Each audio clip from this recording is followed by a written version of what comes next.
Continuando, regimento interno.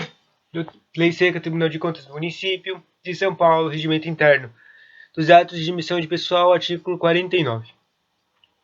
Para fins de apreciação de legalidade de registro dos atos de admissão do pessoal a qualquer título na administração direta e indireta, os órgãos e entidades responsáveis deverão encaminhar ao tribunal semestralmente, 6 meses, seus quadros de pessoal, bem como as alterações havidas, no prazo de 30 dias a contar da data em que essas ocorrer, excetuadas as nomeações para cargos de provimento em comissão. Parágrafo único. Serão disciplinadas por instruções normativas a análise dos atos de admissão de dictato caput deste artigo e a formação dos respectivos processos. Artigo 50. Quando o ato de admissão de pessoal for considerado ilegal, o órgão de origem deverá observar a legislação pertinente, adotar as medidas regularizadoras cabíveis. Parágrafo único. O responsável que deixar de adotar as medidas referidas no caput deste artigo, que é quando o ato de admissão de pessoal for considerado ilegal, o órgão de origem deverá observar a legislação pertinente, adotar as medidas de regularidades cabíveis. Dentro do prazo de 15 dias, ele deixar de adotar essas contadas da ciência da decisão do tribunal, sem apresentar justificativas para essa conduta, ele ficará sujeito a uma direta ou solidariamente a um ressarcimento das quantias pagas após essa data, nos termos do artigo 186 e 942 do Código Civil. Das contratações do regimento interno do prazo determinado. Está no artigo 51, os contratos de admissão de pessoal por tempo determinado para atender às necessidades temporárias e excepcionalmente de interesse público deverão ser encaminhados ao tribunal para registro no prazo de 30 dias a contar da data em que celebrados. Dos aposentadorias e pensões, estão no artigo 52 e 53. A documentação pertinente aos atos de aposentadorias e pensões concedidas pela administração direta e pelas autarquias deverão ser encaminhadas ao tribunal nos termos de que dispuser a resolução. Artigo 53. Considerará irregular a aposentadoria ou a pensão de forma definitiva. A decisão será comunicada ao órgão concedente nos termos das disposições contidas no título 6 do capítulo 3 do regimento interno. E continuando, da representação agora. Regimento interno, artigo 54 e 55, que falam da representação.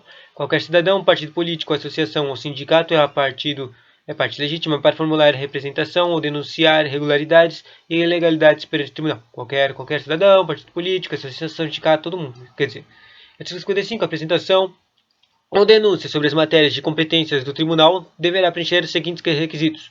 Se você quer fazer uma denúncia, tem que ter alguns requisitos para que ela seja válida, né? São 4. Se for ser formalizada por petição escrita ou ser reduzida a termo. Segundo, referir-se ao órgão administrador ou responsável e sujeito à jurisdição do tribunal. E terceiro, estar acompanhado de documento que constituem prova ou indícios relativos ao fato denunciado ou à existência de ilegalidade ou irregularidade.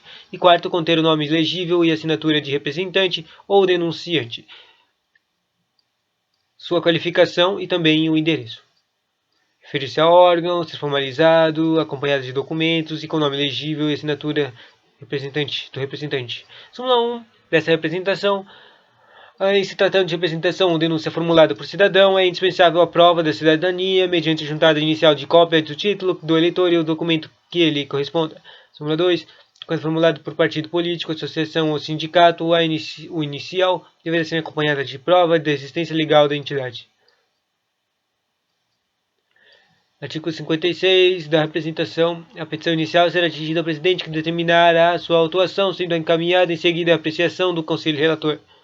Súmula 1. O relator deverá ordenar o arquivamento em limite da inicial em desempenho fundamental, se esta não preencher os requisitos estabelecidos no artigo 55 desse regimento que eu acabei de ler, que é o requisito de referir-se ao órgão, ser formalizado, nome legível e representação.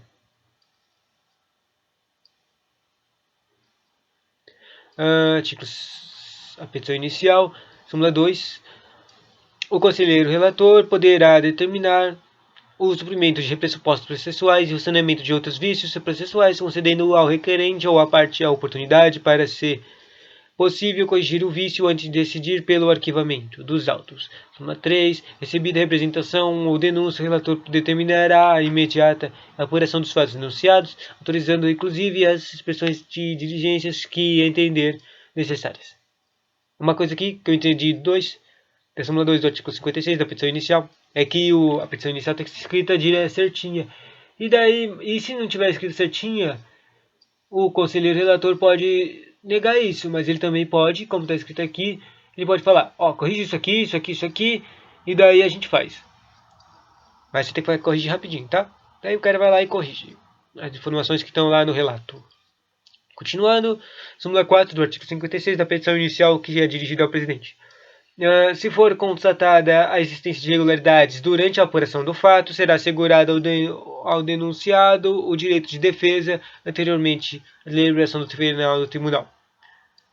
O artigo 57, ainda do regimento interno da representação, concluída a instrução, serão os autos submetidos ao tribunal pleno. Instrução, ou seja, fez os trabalhos, daí ele vai essa representação finalmente chega lá no órgão máximo, o tribunal pleno. Súmula 1. O recebimento pelo relator não obstará ao tribunal a determinação do arquivamento da representação ou denúncia inépita, inclusive por falta de fundamento jurídico ou ainda de que tenha sido formulada com dolo ou má-fé. Súmula 2. O julgamento de improcedência acatará o arquivamento dos autos. Arquivamentos concluída a instrução, os autos são submetidos ao tribunal pleno e daí depois fala de arquivamento. Artigo 58. Ainda da representação, o acórdão do tribunal exarado em processo de representação ou denúncia será encaminhado ao representativo autor e a representado ou denunciado acompanhado de cópias das peças dos autos que subsidiarem o julgado. Artigo 59. No caso de terem sido apuradas irregularidades graves, o tribunal representará ao Ministério Público, ao prefeito e à Câmara Municipal de São Paulo, conforme o caso. Irregularidades graves, os carinhos que importantes para fazer alguma coisa tem que aparecer, né? Agora, saindo da representação, vamos para a consulta. Consulta é tipo uma pesquisa, é um pedido de informações extras, né? Artigo 60, regimento interno. Artigo 60 da consulta. O plenário emitirá parecer sobre consultas decorrentes de dúvidas suscitadas da interpretação dos dispositivos legais ou de regulamentos concernentes à matéria de competência do tribunal. Artigo 61. A consulta deverá revestir-se das seguintes formalidades. 1. Ser subscrita pelo prefeito ou pelo presidente da Câmara Municipal de São Paulo. 2. Referir-se ao material de competência do tribunal. 3. Com a consulta deverá revestir-se de conter indicação da dúvida ou controvérsia suscitada. A consulta tem que ser formulada em tese com a apresentação dos quesitos. E 5. A consulta tem que vir instruída de parecer do órgão da assistência técnica ou da jurídica da autoridade consulente. Eu não sei o que é consulente. Consulente. Pesquisa aí! Artigo 63. Os pareceres emitidos por decisão do tribunal pleno em resposta às consultas terão caráter normativo, importando em julgamento do tribunal em relação à tese firmada e não ao caso concreto eventualmente evocado. Ainda da consulta, artigo 64, 65, 66 e 67, contra o acórdão que veicular o parecer emitido pelo tribunal em resposta da consulta, caberá um pedido de reexame previsto no artigo 152 do regimento. Artigo 65. Qualquer tempo poderá ser repetida uma consulta se fatos e ou argumentos novos puderem importar na modificação do parecer. Artigo 66. É facultado ao tribunal, por iniciativa do presidente ou de qualquer conselheiro, examinar, ex ofício, o ponto de vista afirmado em parecer. Artigo 67. Ocorrendo alteração do pré-julgado, a nova orientação que vier a ser adotada terá força obrigatória somente a partir de sua publicação.